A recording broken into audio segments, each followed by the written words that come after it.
Buen día.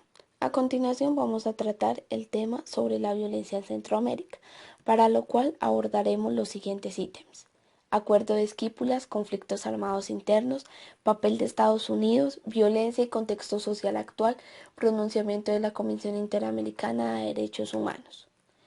Centroamérica está conformada por Belice, Guatemala, Honduras, El Salvador, Nicaragua, Costa Rica y Panamá, pero los países que vamos a tratar son Guatemala, Honduras, El Salvador y Nicaragua. Primero, acuerdo de Esquípulas. Se reunieron los presidentes de Guatemala, El Salvador, Honduras, Nicaragua y Costa Rica en la ciudad de Guatemala el 6 y 7 de agosto de 1987. Los aspectos tratados por este acuerdo entre los presidentes de Centroamérica son el marco general para puntualizar posteriormente los acuerdos en cada uno de los países en el istmo que se encontraban en confrontación armada. Esos aspectos fueron el diálogo, amnistía para los presos políticos, procesos democráticos, respeto a los derechos humanos, la creación de una comisión de reconciliación, cese al fuego en los conflictos militares, elementos sobre la seguridad y no agresión, desmovilización de las fuerzas insurgentes, elecciones como el método para dirimir las diferencias, entre otros. En Honduras se vivió un conflicto muy corto, que fue entre el 27 de febrero de 1907 y el 27 de marzo de 1907. El gobernante hondureño general Manuel Bonilla, de orientación conservadora, repele ataques hacia Honduras por parte de las fuerzas rebeldes liberales, apoyadas por el gobierno nicaragüense, que intentan derrocarle. La victoria fue de las fuerzas rebeldes con participación del ejército nicaragüense.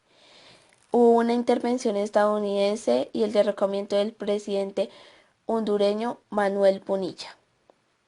En Nicaragua se vivió un conflicto entre 1961 y 1988, es decir, 27 años de conflicto armado interno, que dejó 25.000 muertos y 700.000 desplazados. Así, surge la vanguardia revolucionaria formada por estudiantes y se dio un enfrentamiento entre el gobierno constitucional de Nicaragua y el ejército sandista. En este enfrentamiento gana el ejército sandista. Se extiende la ayuda socialista por parte de Cuba, la Unión Soviética y Bulgaria.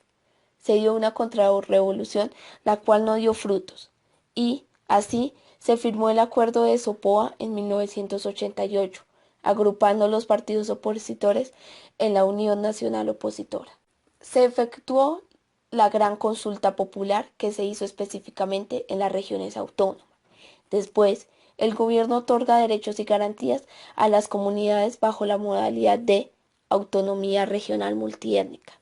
Y, en septiembre de 1987, la Asamblea Nacional de Nicaragua aprobó el Estatuto de Autonomía para las dos regiones autónomas del Atlántico de Nicaragua.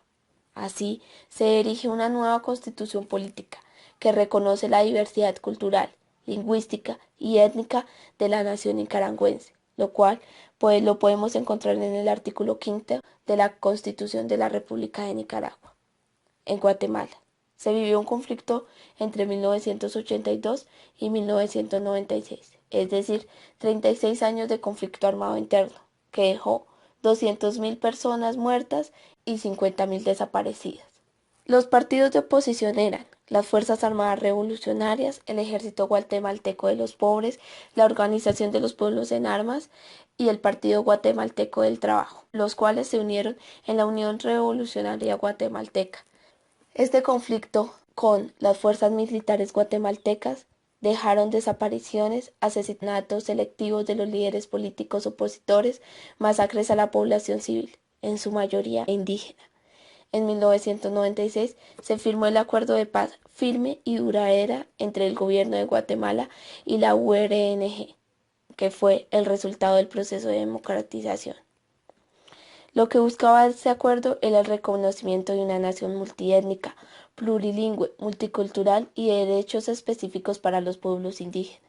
Así, se realizó el referéndum en 1999 para incorporar los acuerdos al marco legal, pero esto no fue posible, pues ganó el no.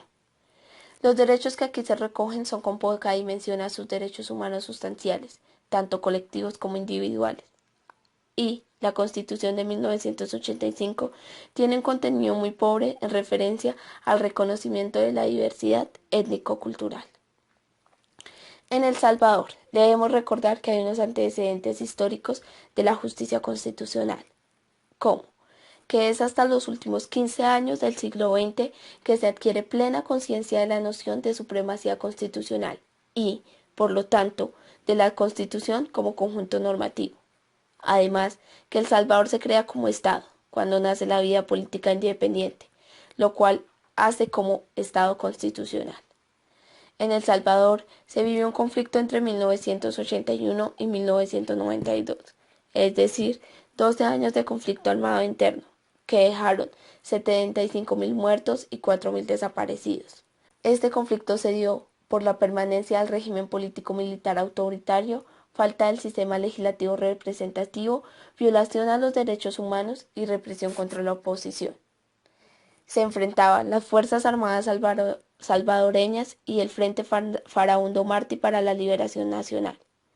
Aunque en 1992 se firman los tratados de paz, faltan solución a los conflictos sociales. La población civil tomó las armas después del conflicto. Quedaron instituciones débiles y se empezó con el tráfico de armas y narcotráfico. Así, en 1982 se eligió una asamblea constituyente a la que el gobierno provisional entregó el poder. En 1992 la lucha armada terminó.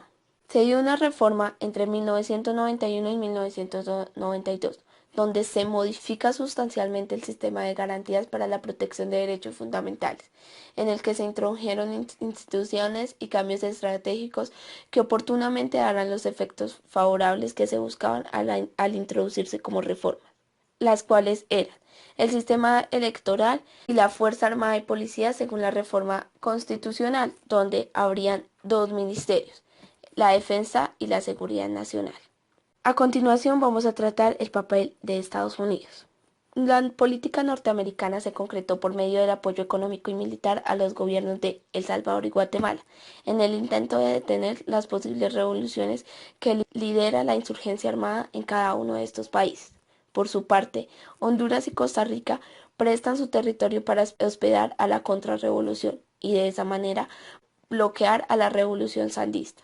Al asumir la presidencia de Estados Unidos, Ronald Reagan, en 1984, bloqueó económicamente a Nicaragua y profundizó la guerra de baja intensidad.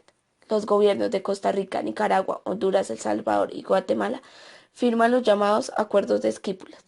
Posterior a estos acuerdos, Estados Unidos reaccionó publicando el Plan Reagan, con un tono amenazante. Estados Unidos considera ciertas condiciones para poder dejar de financiar a sus aliados en la región de Centroamérica. Violencia y contexto social actual. En Centroamérica existe el Triángulo del Norte, que está conformado por Guatemala, Honduras y El Salvador, el cual es el epicentro de la violencia, para lo cual trajimos estas cifras estadísticas. En Guatemala se vio una tasa de homicidio del 35,0, en Honduras del 63,8 y en El Salvador del 108,6. Producto de los conflictos armados internos de estos países se dieron las pandillas Los Maras, los cuales en los años 80 miles de jóvenes se emigran a Estados Unidos huyendo de las guerras civiles y dictaduras de su país de origen. En Los Ángeles se origina el fenómeno de las pandillas organizadas y se crea en la calle 18 del sector de Rampart Los Maras 18. Y, por otro lado, los adolescentes principalmente salvadoreños se agrupan y se arman para disputar el control de las ciudades, es decir, los Maras salvatruchas. En el 2002, el gobierno de El Salvador aplica la política de mano dura. Este conflicto ha dejado una violencia tanto hacia las mujeres como hacia la comunidad LGTBI y principalmente hacia los jóvenes, ya que en la combinación del reclutamiento forzado de estas bandas delictivas y la presión para abandonar la escuela pone en peligro las perspectivas de empleo futuro de todo un sector de una generación y perpetúa la exclusión social. Pero el principal problema han sido las deportaciones desde México hacia los países del Triángulo del Norte.